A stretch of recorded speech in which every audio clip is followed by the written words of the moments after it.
My musical influences actually came to me actually rather early in life, if I recall. I was around 5 or 6, and one of my older brothers was listening to Black Sabbath and Uriah Heep and Creedence Clearwater. And I recall being very, very fascinated by all of that stuff. And he ended up being a drummer, actually. And I was listening to all the stuff that he would play drums to, because it's, cranked up full blast in this little tiny house that we had. And I recall hearing a lot of the Black Sabbath stuff, Rush, Foreigner, and Heart. And this is probably either side of the mid-'70s. I was just always fascinated by that. And I would sneak through his albums when he wasn't around, and I would look at, what other stuff was out there. And that's where I found the Judas Priest stuff. And I was listening to the Judas Priest album, Stained Class, I think was probably one of my favorites. And also Sin After Sin. And, skipping ahead a little bit, I began to kind of try and find my own way as far as music goes. And I ended up buying my own Black Sabbath and Judas Priest albums. And especially some of the early Rainbow stuff, which I was really, really into. And I came across the Plasmatics, which were a big influence on me. And the Dio era of Black Sabbath also was very, very big influence.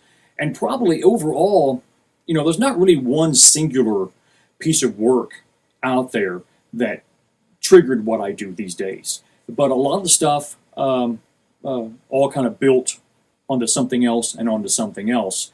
One album that stands out in particular was Ozzy Osbourne's Diary of a Madman.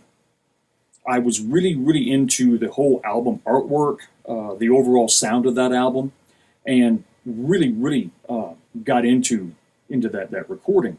And skipping ahead a little bit, when Judas Priest put out Screaming for Vengeance, that changed things also.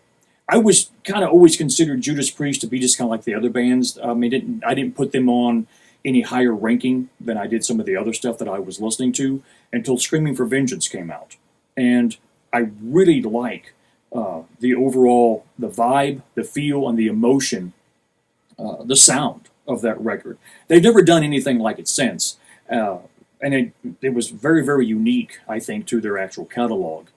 And I remember seeking out more and more stuff that had that kind of particular sound or kind of overall vibe about it. And that was, when the new wave of British heavy metal was coming on strong here in the U.S. And so I was trying to pick up literally everything that I possibly could that had leather and spikes and the heavy metal look, so to speak. And I recall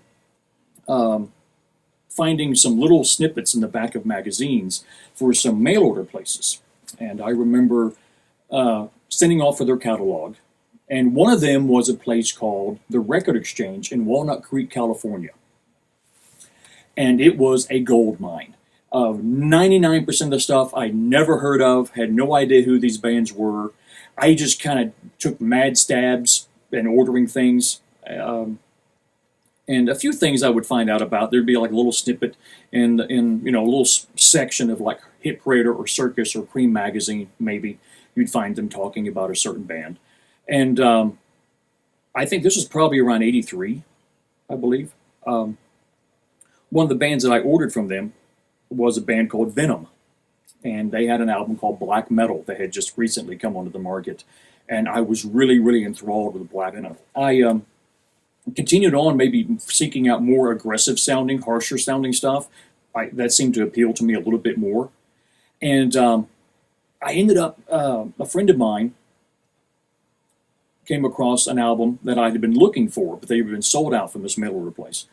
And it was Merciful Fate, Melissa.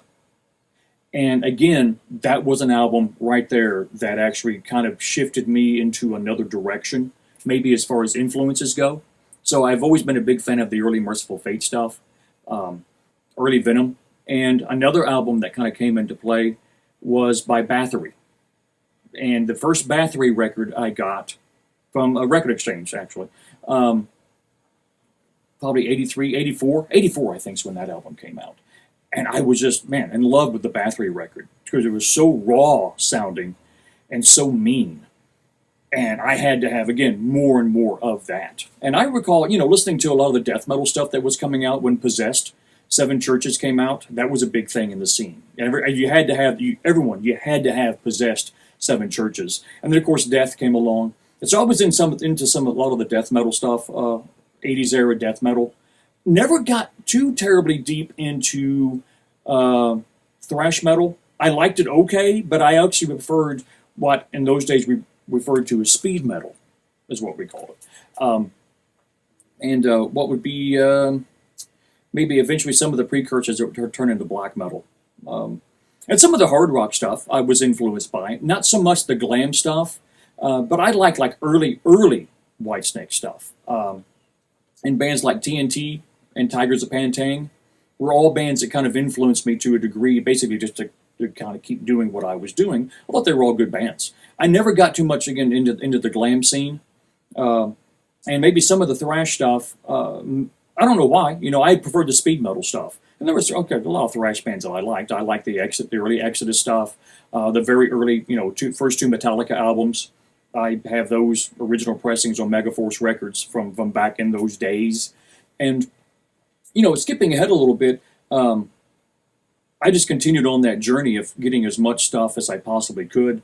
And a lot of bands were very influential on me. So it wasn't just one band or one necessary style of music, so to speak. But a lot of different bands I was influenced. And even on the super underground level, a band named Nasty Savage was an influence on me. And I recall having some written mail correspondence with Ronnie Gilletti, who was actually Ronnie out of Nasty Savage. And super cool guy and very encouraging to keep doing what I was doing, because I was just at that time trying to lay the groundwork for starting my own band in those days. And I always kind of hark back to the crazy wild stuff that I would listen to. Always a big Plasmatics fan. And again, Merciful Fate, Possessed, things of that nature. Another one probably that comes to mind would have been Jag Panzer. The Ample Destruction album was a big influence on me, along with Bathory, and actually really a ton of other stuff, the truth be known. I ended up kind of continuing on, as I said earlier, kind of seeking out heavy, aggressive stuff. And I could name band after band after band, especially stuff from the new wave of British heavy metal that came over with imports. And some of it was released domestically. And I recall the second wave of black metal, which kind of started coming into the scene early 90s, I believe. And I remember Mayhem coming onto the scene, and a few other, Dark Throne and all those guys. And so I've always been a big fan of black metal too. I think maybe at times my heart lies with black metal because it is very dark, and it doesn't have to have perfect sound quality or even perfect performances. It's just very, very organic, I think. I think black metal, especially traditional black metal, is very, very organic. Of course, nowadays things have changed a little bit. Everyone's got tempo mapping and guitar processors and what have you, and everything sounds perfect, But I still kind of hark back to the stuff that was done the old-fashioned way. Just raw human emotion, to me, is always going to trump the computerized stuff. Vocally, I'm influenced by a lot of people that I like. I'm not too much into clean singers, actually. Nothing wrong with them. I just never really gravitated to too many clean sounding, vocals. I always liked Ronnie James Dio, Rob Halford, again, early Rob Halford, 70s and early 80s era Rob Halford, a big influence on me. Also King Diamond, with the switching of the voices and things, just magic. I love that. Also a gentleman by the name of, actually went by the name The Tyrant in those days. He was with a band called Jag Panzer. His name's Harry Conklin, I believe. And I always liked his vocal style as well, really. And I mean, I was actually influenced also by even female singers. Wendy Williams, her work with the Plasmatics, I loved her vocal style, her delivery, the way she did what she did, her stage presence, all of that stuff. And actually skipping ahead a bit, Angela Gusseau from Arch Enemy, I think was an influence, and still is a bit of an influence on me. And I like Floor from Nightwish a lot, even though she's a clean singer. But I really like how she does what she does, and her voice to me has got a lot of characteristics that I find very appealing in a sense. So a lot of singers and stuff have influenced me. A lot of musicians in general will influence me. I'm hugely influenced by Yngwie Malmsteen. Even though I'm not a guitar player, Yngwie Malmsteen is the quintessential rock star. He is a man of his own means, and he's going to do things the way he wants to do them. And if you don't like it, he doesn't really care. And so I have an enormous amount of respect for Yngwie Malmsteen and other people that I like that's in the music business that maybe aren't necessarily vocalists. The Great Cat. The Great Cat is absolutely insane. She has a marvelous bit that she does, and I've always kind of gravitated to people like that. And I don't know why, I just always did. I was a little late to the table as for Alice Cooper, actually. Never listened to hardly any Alice Cooper throughout the 70s or 80s, even in the 90s, actually, necessarily. But I actually started listening to a little bit more Alice Cooper here these past few years, and actually beginning to really like some of the stuff that he does. And so in a nutshell, that's kind of what's wrong with me.